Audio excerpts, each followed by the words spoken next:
तो देख लेते हैं फाइनेंस कमीशन के बारे में। स्टार्ट करते हैं आज का लेक्चर।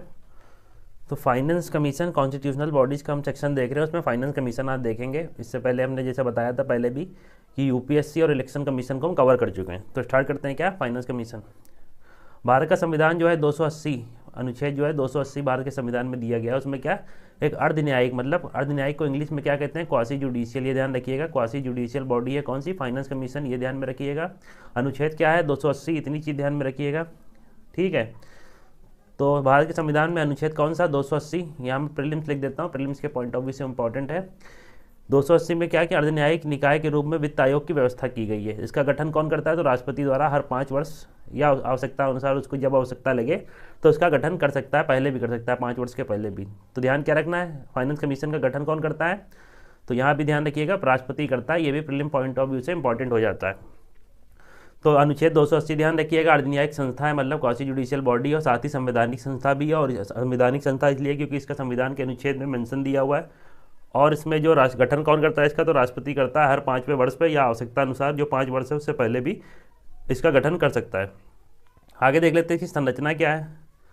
तो फाइनेंस कमीशन की संरचना के संबंध में अगर देखेंगे तो इसमें एक अध्यक्ष होता है और 4 अन्य सदस्य होते हैं। तो ध्यान क्या रखना है, इसकी जो संरचना है उसमें कौन कौन होता है, एक अध्यक्ष और 4 अन्य सदस्य। ये भी प्रीलिम पॉइंट ऑफ व्यू से इंपॉर्टेंट है। जिनकी नियुक्ति कौन करता है, तो राष्ट्रपति करता है। अध्यक्ष और जो अन्य सदस्य हैं उनकी नियुक्ति कौन करता है, तो राष्ट्रपति करता है, क्योंकि गठन राष्ट्रपति करता है तो नियुक्ति और जो भी ये सब चीज़ें होंगी राष्ट्रपति करेगा। उनका कार्यकाल राष्ट्रपति के आदेश के तहत ही तय होता है। उनकी पुनर्नियुक्ति भी हो सकती है, मतलब पुनः नियुक्ति के पात्र भी होते हैं, ये चीज़ ध्यान रखिएगा। जैसे अपना ये 15th फाइनेंस कमीशन है, इसके 2 बार हुआ है ये कि 21 से 22 तक का और फिर 22 से 26 तक का जो अपना फाइनेंस कमीशन है 15वां वित्त आयोग, उस जो एन के सिंह अध्यक्ष है जिनके, तो उसका 2 बार गठन हुआ है। तो वही यहाँ पे लिखा पुनर्नियुक्ति भी हो सकती है, ये चीज़ ध्यान रखिएगा। आगे लेक्चर में हम 15वां जो वित्त आयोग है उसको भी कवर करेंगे, ठीक है। तो 4 एक अध्यक्ष 4 अन्य सदस्य होते हैं। नियुक्ति कौन करता है, राष्ट्रपति करता है। और जो समय सीमा होती है वो भी कौन तय करता है, कि कार्यकाल जो होता है कौन करता है, तो राष्ट्रपति तय करता है। संविधान ने संसद को इन सदस्यों की योग्यता और चयन विधि का निर्माण करने का अधिकार दिया है।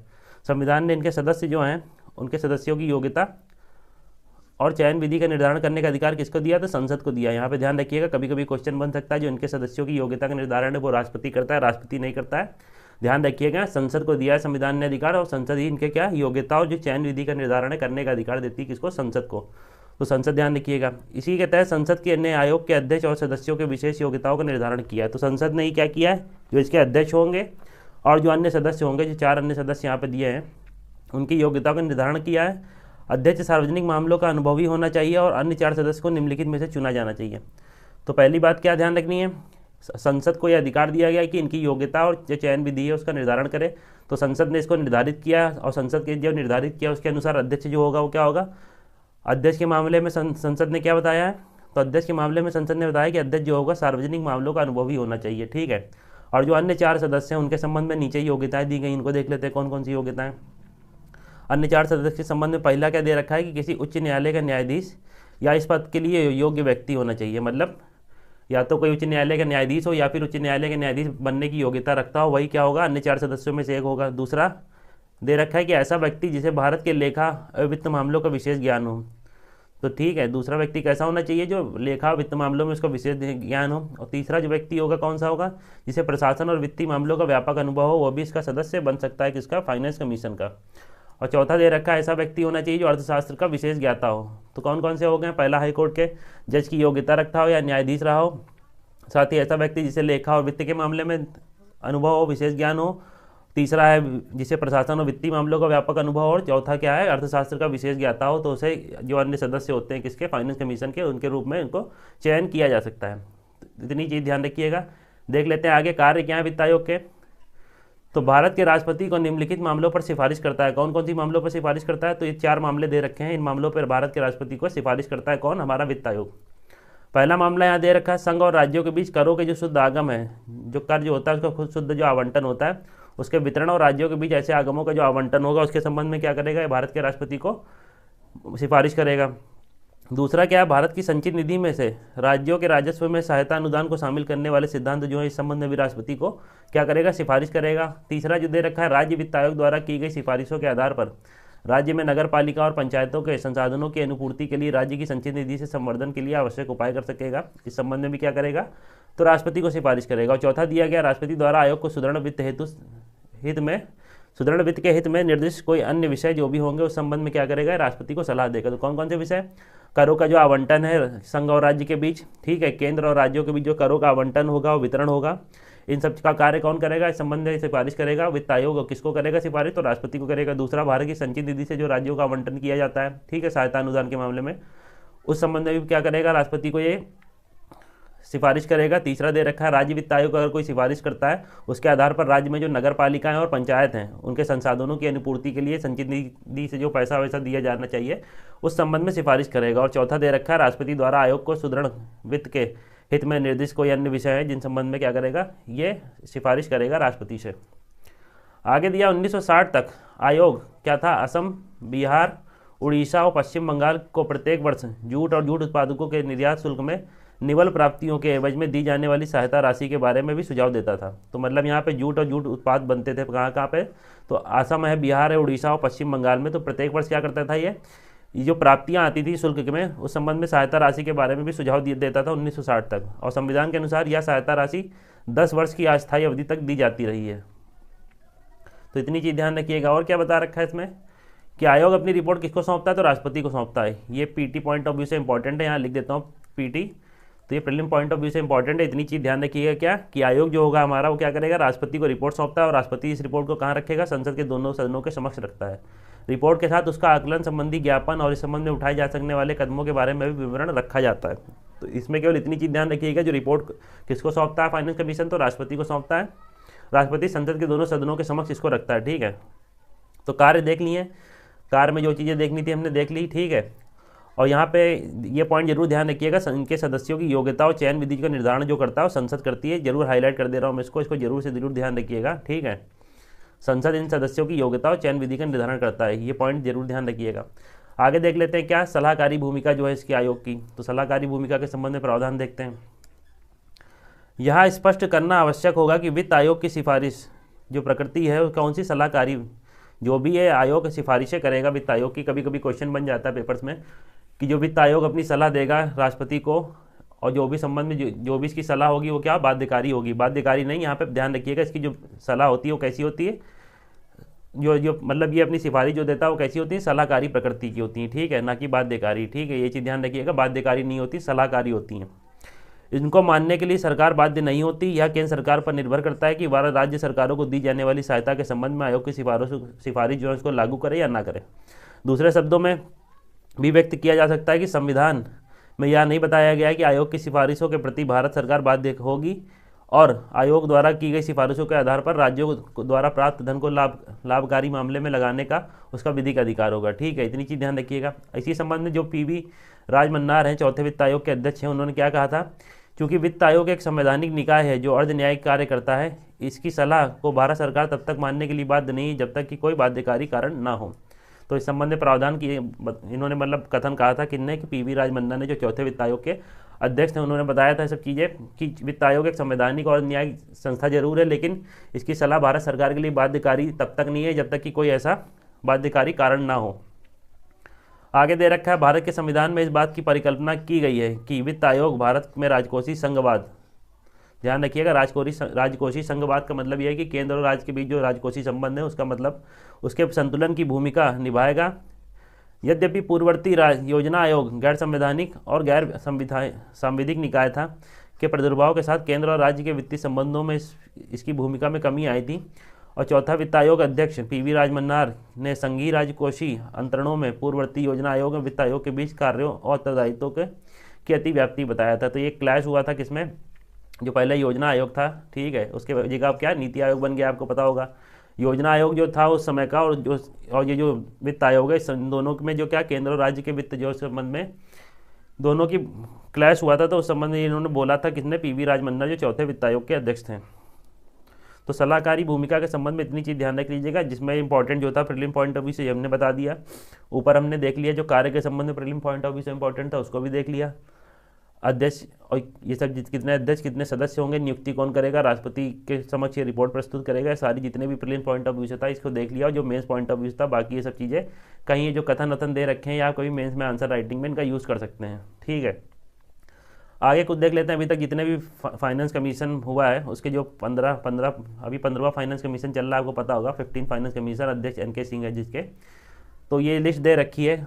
यहाँ पे ध्यान रखना आपको, पहला जरूर ध्यान रखिएगा KC नियोगी थे, कब बना था पहला फाइनेंस कमीशन, तो 1951 से रिपोर्ट इसने 1952 में सौंपी, और कब से कब तक चला, तो 52 से 57 के लिए इसने रिपोर्ट सौंपी थी। दूसरे के संथानम, इनका नाम शुरुआत के 3 ध्यान रख लीजिएगा। चौथा ये राजमन्नार, अभी हमने देख लिया उनका कथन जो दिया गया था। बाकी कुछ ध्यान रखना है तो लास्ट के 3-4 ध्यान रख सकते हैं आप, कभी कभी क्वेश्चन क्या होते हैं बन जाते हैं। तो डॉक्टर C रंगराजन थे, कौन से 12th थे, 13 थे विजय केलकर, जो 14 थे YV रेड्डी। रंगराजन YV रेड्डी ये भी RBI के वो भी रह चुके हैं, गवर्नर भी रह चुके हैं। जो 15वें हैं वो कौन है, NK सिंह है।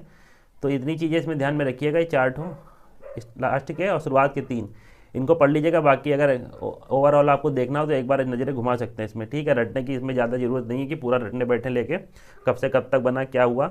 अभी जो इंपॉर्टेंट है वो हमारा 15वां फाइनेंस कमीशन है NK सिंह, जिसका गठन कब हुआ था, तो नवंबर 2017 में हुआ इसका गठन राष्ट्रपति द्वारा। जैसे हमने बताया जो फाइनेंस कमीशन होता है उसका गठन कौन करता है, तो राष्ट्रपति करता है, और 2017 में इसका गठन किया गया 15वें वित्त आयोग का। इसके संबंध में आगे देखेंगे।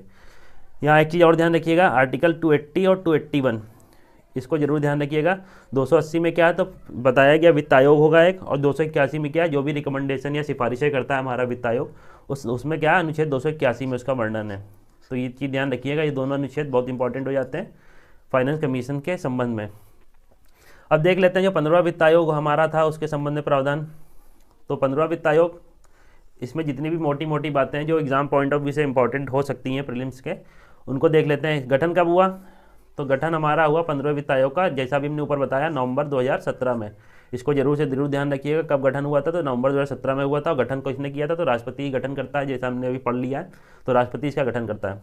तो इस संबंध में कुछ दिया, जैसे वित्त आयोग एक ऐसी संवैधानिक संस्था है जो क्या करती है, केंद्र और राज्य सरकारों के बीच वित्तीय संबंधों पर सुझाव देने के लिए राष्ट्रपति द्वारा इसको गठित किया जाता है। देख लिया हमने। 15वें वित्त आयोग के अध्यक्ष कौन है, तो NK सिंह है, इसको भी हमने ऊपर पढ़ लिया 1-2 बार। इन्होंने क्या किया, 2 रिपोर्टें सौंपी थी। जो 15वां वित्त आयोग था, इसने ये पहली बार ऐसा हुआ जब वित्त आयोग क्या 2 बार अपनी रिपोर्ट सौंप रहा है। इसका जब गठन हुआ तो 2017 में, तो पहली रिपोर्ट इसने कब सौंपी थी, तो 2021 के लिए सुझाव दिया था इसने। तो पहला वित्त आयोग जो 15वां वित्त आयोग है उसने 2 बार रिपोर्ट सौंपी, एक बार 2021 के लिए सौंपी और दूसरी रिपोर्ट 21 से 26 की अवधि के लिए सुझाव दिए। तो पहली रिपोर्ट 20 से 21 के लिए थी, उसमें सुझाव है कि इसे 1 फरवरी 2020 से संसद के पटल पर रखा गया था, और दूसरी रिपोर्ट 21 से 26 की अवधि के लिए थी, और इसको कब रखा गया, तो 1 फरवरी 2021 को संसद के पटल पर रखा गया। इतनी चीज़ ध्यान रखिएगा। 15वां वित्त आयोग, मोटी मोटी बात ध्यान रखिएगा। 15वां वित्त आयोग के संबंध में अध्यक्ष कौन थे, तो NK सिंह है। ठीक, और क्या किस लिए गठन करता है, गठन करता है राष्ट्रपति। और किस लिए करता है, तो केंद्र और राज्य सरकारों के बीच वित्तीय संबंधों के सुझाव देने के लिए गठन होता है इसका। और चीज़ क्या, 2 बार हो गया। ठीक है, और ये अवधि ध्यान रख लीजिएगा, पहली बार क्या 20 से 21 के लिए इसने सुझाव दिया था, दूसरी बार 21 से 26 की अवधि के लिए सुझाव दिया है। आगे देख लेते हैं क्या, केंद्रीय करों में राज्यों का हिस्सा। तो 21 से 26 के लिए जो केंद्रीय करों में राजस्व का हिस्सा था वो कितना 41% सुझाया गया था, और 20-21 में भी यही था। जो क्या हुआ था कि जो 14वां वित्त आयोग था उसने क्या बताया था, जो केंद्रीय कर है हमारे सेंट्रल जो कर हैं उसमें क्या था 42% के आसपास जो राज्यों का हिस्सा है उसने बताया था 14वें वित्त आयोग ने। लेकिन जब 15वां वित्त आयोग अपनी रिपोर्ट रखता है राष्ट्रपति के समक्ष, तो जो राष्ट्रपति उसको संसद के पटल पर रखता है, तो क्या होता है कि जब वो 42% की जगह 41% हिस्सा कर दिया जाता है किसका, राज्यों का केंद्रीय करों में। ठीक है, और जो 1% जो इसमें कमी की गई वो कहाँ पे लगा दिया जाता है, तो जम्मू और कश्मीर तथा लद्दाख केंद्र शासित प्रदेश के लिए जो 1% हटाया गया वो वहाँ पर यूज़ कर दिया जाएगा। केंद्र धनराशि देगी कहाँ पर, जम्मू कश्मीर और लद्दाख में। तो 42% टोटल यूज़ होगा, लेकिन जो 1% अलग से था 42 से 41 किया गया, जो 1% बच रहा है वो कहाँ, जम्मू कश्मीर और लद्दाख के क्षेत्र में इसका उपयोग होगा। तो ये बताया गया। इसमें देखिए किस हिसाब से जो केंद्रीय कर है उसका राज्यों को हिस्सा दिया जाता है, तो उसको बहुत सारी कैटेगरी में डिवाइड किया गया। तो देख सकते हैं यहाँ पे दिया हुआ है, कुछ मानदंड दे रखे हैं। इन मानदंडों के आधार पर क्या होता है कि जो केंद्रीय कर में राज्यों का हिस्सा है वो दिया जाता है इन आधार पे। तो पहला जो इसमें दिया गया मानदंड क्या, इसको 45% क्या दिया गया, वेटेज दिया गया। और 14वें वित्त आयोग ने क्या 50% इसको वेटेज दिया था। तो ये दे रखा है 14वां वित्त आयोग, फिर 15वां वित्त आयोग, और जो दोबारा 15वां वित्त आयोग की रिपोर्ट आई है उस संबंध में दिया गया प्रावधान। तो आय का अंतर में मतलब किसी राज्य की आय दूसरे राज्य से कितनी कम है उस आधार पर क्या दिया गया, वेटेज दिया गया है। तो 15वें वित्त आयोग ने 45% के आसपास वेटेज दिया है किसमें, आय के अंतर के संबंध में। क्षेत्र के संबंध में जो वेटेज दिया गया था 14वें वित्त आयोग ने वो 15 था, इसमें कोई चेंजमेंट नहीं हुआ। तो चेंज क्या हुआ, 5% का ड्रॉप किया किसमें, आय के अंतर में। जनसंख्या जो 14वां वित्त आयोग था उसने 1971 की जनसंख्या को आधार माना था, लेकिन जो हमारा 15वां वित्त आयोग है उसने 1971 की जनसंख्या को तो 10% के आसपास वेटेज दिया है। साथ ही जो 2011 की जनगणना है, जो 2011 की जनगणना है उसको आधार माना है किसने, 15वें वित्त आयोग ने। वहीं 14वें वित्त आयोग ने कितना 1971 की जनसंख्या को आधार माना था, तो यहाँ ध्यान रखिएगा। और 14वें वित्त आयोग जो था उसने 1971 की जनगणना को आधार माना था और वेटेज कितना दिया था, तो 17.5% के आसपास। वहीं 15वें वित्त आयोग ने कितना रद्द कर दिया इसको, 2.5% का ड्रॉप लाया, 2.5% के आसपास ड्रॉप दिया है। और यहाँ पे जो 10% था इसको पूरा पूरा हटा दिया गया। तो 14वें वित्त आयोग ने 71 की जनगणना को 17.5% दिया था वेटेज, और 2011 की जनसंख्या को, मतलब ये टोटल अगर मिला दे तो 27.5% जो वेटेज था वो सिर्फ जनसंख्या को दिया था किसने, 14 फाइनेंस कमीशन ने। जो 2 जनगणना उसने ली थी, 71 और 2011 की। वहीं अगर 15वां वित्त आयोग देखे तो उसमें केवल एक दे रखा है वेटेज कितना, 15% का वेटेज दे रखा है और 2011 की जनगणना को आधार माना है।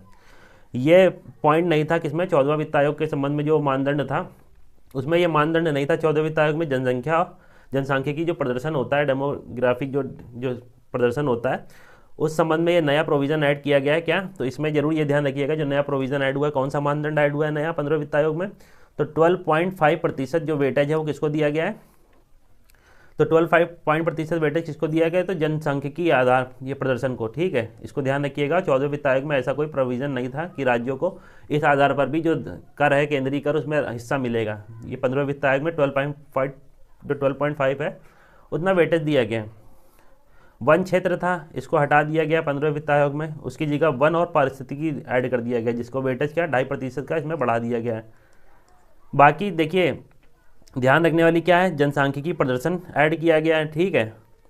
और जो जनसंख्या 1971 की ली थी किसने, 14वें वित्त आयोग ने, उसको हटा दिया गया है। ऐड क्या हुआ, जनसांख्यिकी प्रदर्शन ऐड हुआ है, वन क्षेत्र को हटा दिया गया, उसकी जगह किसको ऐड किया गया, वन और पारिस्थितिकी को।